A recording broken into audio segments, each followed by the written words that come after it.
जो बहनें हैं वो तोहफा पहले से बता भी देती हैं अपने भाइयों को, और कभी कभी भाई छोटे होते हैं तो वो भी उम्मीद करते हैं कि उन्हें तोहफा मिले। तो इसमें तोहफा जो है वो कुछ भी दिया जा सकता है, लेकिन कोई ऐसी चीज है जो भाई अपने बहन को दे और वो जरूरी हो ताकि वो उनकी रक्षा के लिए भी हो और साथ ही उनके उत्थान के लिए भी अच्छा हो।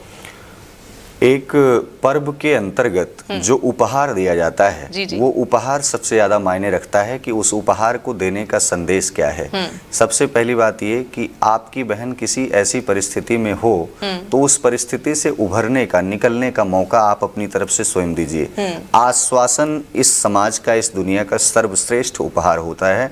उस आश्वासन पर भाई को खरा उतरना ही सबसे सर्वश्रेष्ठ उपहार होता है। लेकिन आज लौकिक परंपरा की बात करें तो तमाम प्रकार से लोग उपहार देते हैं। वस्त्र भी है, स्वर्ण आभूषण भी है, रजत आभूषण भी है, नाना प्रकार की और अलंकारों की सामग्रियां हैं।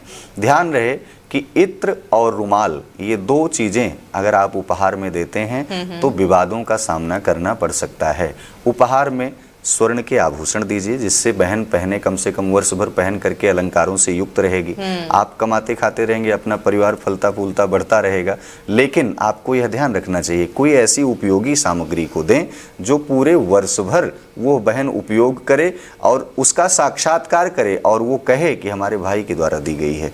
तो आप ऐसे सामग्रियों का चयन करें। उसमें रजत भी हो सकता है, चांदी के बहुत सारे आभूषण बनते हैं, चांदी के कड़े बनते हैं, आदि नाना प्रकार के ऐसे सामग्री हैं जिनको दिया जा सकता है। वस्त्र में अगर दे रहे हैं तो नीले कलर का और काले कलर के वस्त्रों को आप बिल्कुल भी गिफ्ट के तौर पर नहीं देना है। आपको पीले वस्त्र दे सकते हैं, नारंगी दे सकते हैं, आसमानी कलर दे सकते हैं, पिंक कलर दे सकते हैं, नाना प्रकार के और भी रंग हैं। लेकिन काला और नीला कलर, यह दोनों कहीं ना कहीं आपके नकारात्मकता को बहन के पास जाने दे रहा है। यानी अपनी नकारात्मकता को, बहन की नकारात्मकता को, दोनों सकारात्मक दृष्टिकोण से उसे ले जाना है और नकारात्मक चीज़ों को ख़त्म कर देना है। नकारात्मकता कैसी हो सकती है? नेगेटिव चीज़ें हो सकती हैं, मन में कोई अवसाद हो सकता है, बहन के प्रति आपके कोई विचार गलत हो सकते हैं, या हो सकता है कोई लड़ाई झगड़ा पहले से चल रहा हो तो वह आपके सम्मान में, आपके प्रेम में कन्वर्ट हो जाए, आपकी दिशा अच्छी हो जाए। प्रयास ये करना है। तो आपको यह जानकारी हम दे दें कि उपहार में फल, मिष्ठान, धातु की चीज़ें, स्वर्ण की चीज़ें, रजत की चीज़ें, अलंकार की चीज़ें, ये नाना प्रकार की चीज़ें। और जो अच्छे पैसे वाले धनाढ्य लोग हैं, प्रयास करें कि बहन को कोई वाहन गिफ्ट कर दें। लोहे का भी सामान दिया जा सकता है। वाहन में स्कूटी है, बड़े बड़े और तमाम प्रकार की, कोई मकान भी गिफ्ट कर सकते हैं, भूमि भी दान कर सकते हैं। अच्छा, एक बात और, अगर मान लो बहन की बेटी है तो आप उसके नाम कोई न कोई FD करा दीजिए। कुछ ऐसा सामूहिक ऐसा धन इकट्ठा करके दे दीजिए जो 10 साल बाद उस बेटी के लिए लाखों 2 लाख रुपए बन करके आगे जा करके खड़ा हो।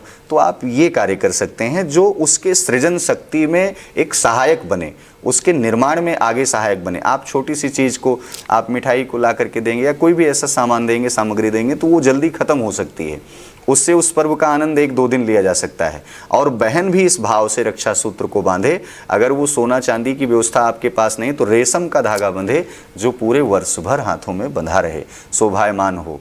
तो ऐसी परिस्थितियों में उपहार का यही संकेत है। और जनसत्ता के दर्शक बड़े समझदार हैं, वो उपहार देंगे भी और ले भी लेंगे अपनी बहन से अच्छे से। जी, आपने जो जो उपहार बताए हैं वो बहनें सुनकर बेहद ज़्यादा खुश हो गई होंगी। इतने अच्छे अच्छे उपहार जो हैं वो आपने उनके सजेशन दिए कि कितने बढ़िया बढ़िया उपहार जो हैं वो भाई दे सकते हैं।